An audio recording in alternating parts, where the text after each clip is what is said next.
Hi అండి. ఎలా ఉన్నారు? నిన్నటి వీడియోలో అయితే H1B visas along with student visas revoke అయిపోయాయి కదా!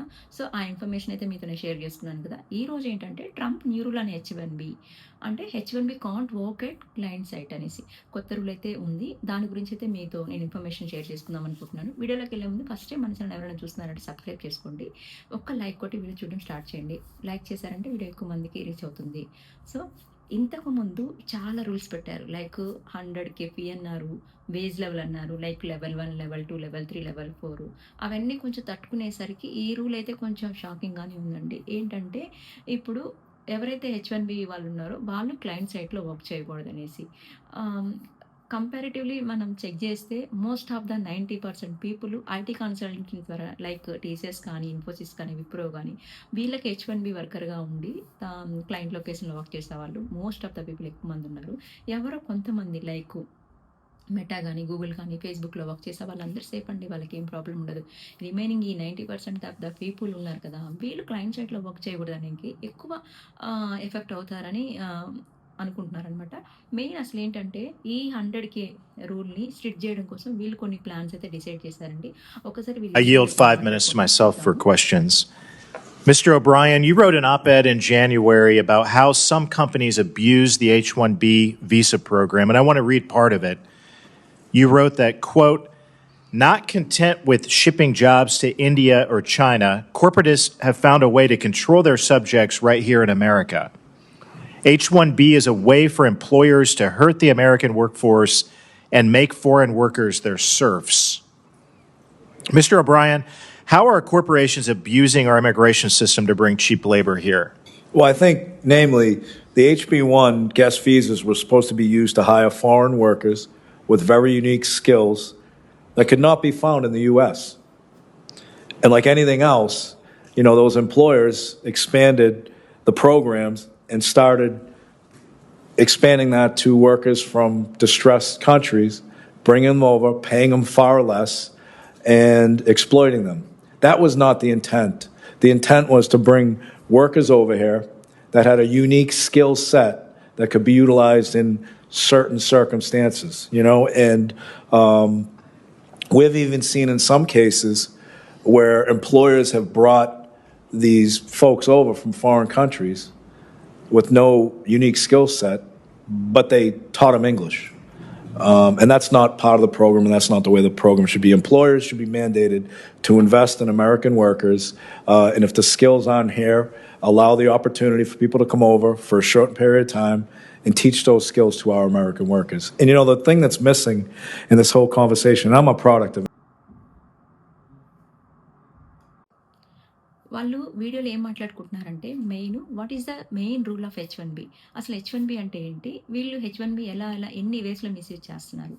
మెయిన్ హెచ్-1బీ రూల్ ఏంటంటే we don't have proper talented people in this country అని చెప్పి వాళ్ళు ప్రూవ్ చేసుకొని వేరే స్కిల్డ్ వర్కర్‌ని బయట నుంచి తెచ్చుకొని ఇక్కడ పీపుల్‌కి ట్రైనింగ్ ఇప్పించుకొని కొన్ని ఇయర్స్ తర్వాత అంటే what is the main perfect rule of H1B అంటే 3 ఇయర్స్ ప్లస్ 3 ఇయర్స్ అనమాట.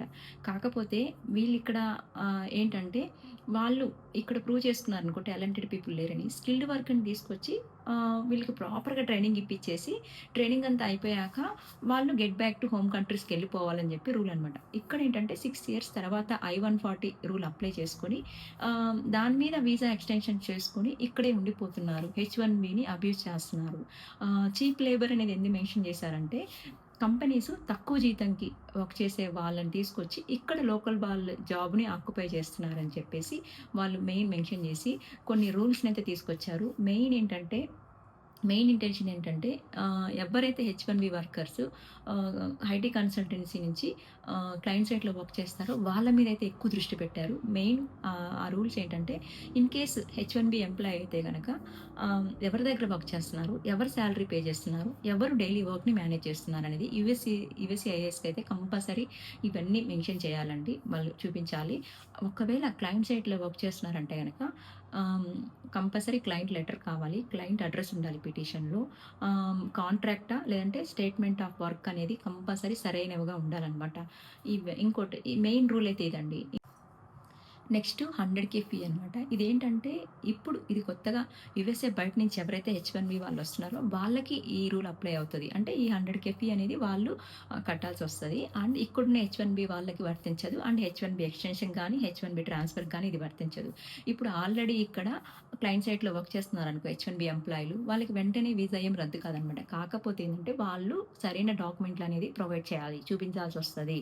ఒకవేళ ఐటీ కన్సల్టెన్సీ నుంచి క్లయింట్ సైట్‌లో వర్క్ చేస్తున్నారంటే గనక మీరు ఇప్పట్లో ఏమైనా ట్రావెల్ చేయాలనుకుంటే ముందు జాగ్రత్తగా ఏంటంటే ఆడిట్‌కి రెడీగా ఉండాలి. అంటే వాళ్ళు కొంచెం తనిఖీలు ఏదైనా చేసినప్పుడు డాక్యుమెంట్స్ చూపియగలగాలి. అన్నీ ప్రాపర్‌గా చూపించగలిగితే ఏ ప్రాబ్లమ్ ఉండదనమాట. అండ్ ఇంకొకటి ఏంటంటే మెయిన్ వీళ్ళ ఇంటెన్షన్ ఏంటంటే ఇప్పుడు కొత్తగా ఈ H1బీ థర్డ్ పార్టీ దగ్గర వర్క్ చేస్తున్నారు కదా! వాళ్ళ మీద ఎక్కువ దృష్టి ఆ అప్లికేషన్స్ మీద అయితే ఎక్కువ దృష్టి పెట్టారనమాట. మెయిన్ ఏంటంటే స్ట్రిక్ట్‌లీ ఎలిజిబిలిటీ రివ్యూ అనమాట. ఇదేంటంటే ఇప్పుడు ఆల్రెడీ H1బీ మీద జాబ్ చేస్తున్నారు కదా! ఆ అప్లికేషన్స్ అన్నిటి మీద కూడా ఇన్వెస్టిగేషన్ స్టార్ట్ చేశారనమాట. ఇప్పుడు ఒక జాబ్ ఉంటది యాక్చువల్లీ. ఆ జాబ్‌కి ఇక్కడ వాళ్ళు అర్హులై ఉంటారనమాట. వాళ్ళని కాకుండా కంపెనీ వాళ్ళు ఏం చేస్తారంటే తక్కువ జీతంకి వచ్చే వాళ్ళని తీసుకొచ్చి ప్లేస్ చేసేసి అంటే ఫేక్ డాక్యుమెంట్ కానీ, ఫేక్ లెటర్ కానీ చూపించి వేరే కంపెనీలో కూడా వాళ్ళు ప్లేస్ అవ్వడానికి హెల్ప్ చేస్తుంటారు కదా! అలాంటి వాళ్ళ H1బీ అప్లికేషన్స్ అన్నిటి మీద కూడా వీళ్ళు ఇన్వెస్టిగేషన్ స్టార్ట్ చేశారనమాట. ఇంకొకటి వచ్చేసి next oversight and third party placements అనమాట. ఇది మెయిన్ ఇంక్లూడ్ చేస్తున్నారు. దీనివల్ల 90% ఆఫ్ ద పీపుల్ మనమైతే ఎక్కువ ఎఫెక్ట్ అవుతున్నాం అని అంటున్నారనమాట. మెయిన్ ఏంటంటే ఇప్పుడు ఫర్ ఎగ్జాంపుల్ ఐటీ కన్సల్టెన్సీ ద్వారా మనం H1బీ వర్కర్‌గా ఉన్నామనమాట. మనము క్లయింట్ సైట్‌లో వర్క్ చేయాలి అంటే ఇప్పుడు కొత్తగా రూల్ ఏంటంటే గవర్నమెంట్ నుంచి వేవియర్ అనే పర్మిషన్ తెచ్చుకోవాలనమాట. ఫర్ ఎగ్జాంపుల్ ఇప్పుడు అమెజాన్‌లో మనం వర్క్ చేయాలనుకుంటున్నాం. అమెజాన్‌లో ఒక పొజిషన్ ఉంది. ఆ పొజిషన్‌కి లోకల్ వాళ్ళు ప్రాపర్‌గా టాలెంట్ లేదని చెప్పి వాళ్ళు ప్రూవ్ చేసుకొని అక్కడ ఒక పొజిషన్ ఉంది. ఆ పొజిషన్‌కి మా పలానా H1బీ పర్సన్ సూట్ అవుతారని చెప్పి గవర్నమెంట్ దగ్గరెళ్లి మనం ప్రూవ్ చేసుకొని వేవియర్ తెచ్చుకొని మనం అమెజాన్‌లో ఉండే పొజిషన్‌కి H1బీ పర్సన్‌ని ప్లేస్ చేయాలనమాట. సో, అలా చెయ్యాలి అంటే మనం ప్రాపర్ టాలెంటెడ్ అయి ఉండాలి. ప్రాపర్‌గా డాక్యుమెంట్స్ అన్నీ కరెక్ట్‌గా ఉండాలి. ఎందుకంటే గవర్నమెంట్ నుంచి వేవియర్ అనే పర్మిషన్ రావాలంటే అంత చిన్న పని కాదు కదా! సో ఈ రీజన్స్ అన్నీ కూడా ఉన్నాయన్నమాట. ఇంకొకటి వచ్చేసి మెయిన్ ఇప్పుడు ఏవైతే ఇప్పుడు క్యాప్ ఎగ్జామ్షన్స్ ఉన్నాయి కదా! అవి కూడా తీసేయాలని చెప్పి. ఏందంటే ఇప్పుడు 85,000 ఉన్నాయి కదా! అండ్ 60,000 వచ్చేసి H1బీ వీసాస్, 25,000 వచ్చేసి స్టూడెంట్ వీసాస్ అనమాట. ఇప్పుడు ఏవైతే ఈ డాక్టర్స్ కానీ, పూజారులు గానీ, ట్రక్ డ్రైవర్ అంటే వేరే టైప్ వీసాస్ ఉంటాయి కదా! ఆ క్యాప్ ఎగ్జామ్షన్సే టోటల్‌గా తీసేయాలని చెప్పేసి ఇంక్లూడ్ 85,000లోనే మొత్తం రావాలి అని చెప్పేసి రూల్ తీసుకొచ్చారనమాట. వీళ్ళ మెయిన్ ఇంటెన్షన్ చాలా రకాలుగా చూస్తే ఏంటంటే చెప్పా కదా! H1బీని అబ్యూజ్ చేయకుండా ఇక్కడ లోకల్ వాళ్ళని ప్రొటెక్ట్ చేయడం కోసం అండ్ లోకల్ వాళ్ళకి ఎక్కువ ఆప్షన్స్ చూపించడం కోసం ఇలా చేస్తున్నారని చెప్పేసైతే వాళ్ళ ఇంటెన్షన్ అయితే తెలుస్తుంది. ఇప్పుడు ఈ ఈ కొత్త రూల్ అనేది డిసెంబర్ నుంచి స్టార్ట్ చేస్తానన్నారు. సో, ఇది స్టార్ట్ చేయడం వల్ల ఎట్ ది మూమెంట్ అయితే క్లయింట్ సైట్‌లో వర్క్ చేసే వాళ్ళకి ఏ ప్రాబ్లమ్ లేదు అని అంటున్నారు. ఎందుకంటే ప్రాపర్‌గా డాక్యుమెంట్స్ ఉన్నాయి. ప్రాపర్‌గా వాళ్ళు టాలెంటెడ్ అయి ఉంటే గనుక భయపడాల్సిన అవసరమే లేదు. యాజ్ యూజువల్ ప్రాసెస్ ముందరికెళ్తుంటది. ఇదైతే స్టూడెంట్స్ కూడా చాలా ఎఫెక్ట్ కొడుతుందండి. ఎందుకంటే ఇప్పుడు ఎఫ్ఎన్ తర్వాత ఓపీటీ అంటారు. ఓపీటీ తర్వాత స్టెమ్ ఓపీడీ అంటారు. ఇప్పుడు ఓపీటీ వచ్చి ఇంతకుముందు 12 మంత్స్ ఉండే. ఇప్పుడు 6 మంత్స్ చేశారు. ఈ 6 మంత్స్‌లో కూడా ప్రాపర్‌గా వాళ్ళు ఎక్కడ వర్క్ చేస్తున్నారు ఏంటి అనేసి పిటిషన్‌లో అన్ని అడ్రెసెస్ మెన్షన్ చేయాల్సొస్తుంది. ఆ అడ్రెస్‌కొచ్చి కూడా వాళ్ళు ఎంక్వైరీ చేస్తున్నారు. ఇంతకుముందు ఏంటి బేసిక్‌గా రూల్ ప్రకారం ఐటీ కన్సల్టెన్సీ నుంచి ప్రాపర్‌గా నిజంగా జాబ్ వస్తే ప్రాబ్లమ్ లేదండి. ఏదైనా ఫేక్ డాక్యుమెంట్స్ ప్రొవైడ్ చేస్తున్నారంటే గనుక వాళ్ళకి ప్రాబ్లమ్ అవుతది. కొంచెం వాళ్ళు కూడా కొంచెం జాగ్రత్తగా ఉండాలి. ఇప్పుడు మెయిన్ వాళ్ళ ఇంటెన్షన్ ఏందంటే చీప్ లేబర్ అని చెప్పా కదా! Most of the companies game play చేస్తున్నారు. ఎందుకంటే ఇక్కడ వాళ్ళని తీసుకోకుండా తక్కువ సాలరీస్‌కి బయట వాళ్ళని తీసుకొచ్చి ఆ రోల్స్‌ని కూడా అంటే ఆ ప్లేస్‌ని ఆక్యుపై చేసేస్తున్నారు. వాళ్ళ వల్ల ఇక్కడ వాళ్ళు ఎఫెక్ట్ అవుతున్నారు. ఇక్కడ రీసెంట్‌గా చాలామంది జాబ్స్‌కి కొరతగా అనిపిస్తుంది. ఎందుకంటే ఏ కంపెనీస్‌లో చూసినా, ఎక్కడ చూసినా మొత్తం మన వాళ్ళే ఉన్నారు. ఆహ్ సో, అందుకని వాళ్ళేం జేస్తున్నారంటే, కొంచెం ఈ రూల్స్ అన్ని స్ట్రిక్ట్ చేసేస్తే ఫిల్టరైజేషన్ డైరెక్ట్‌గా చేయకుండా ఇలా ఫిల్టర్ చేస్తున్నారేమో అని జెప్పేసి అనుకుంటున్నాను. So, thank you for watching. See you in the next video.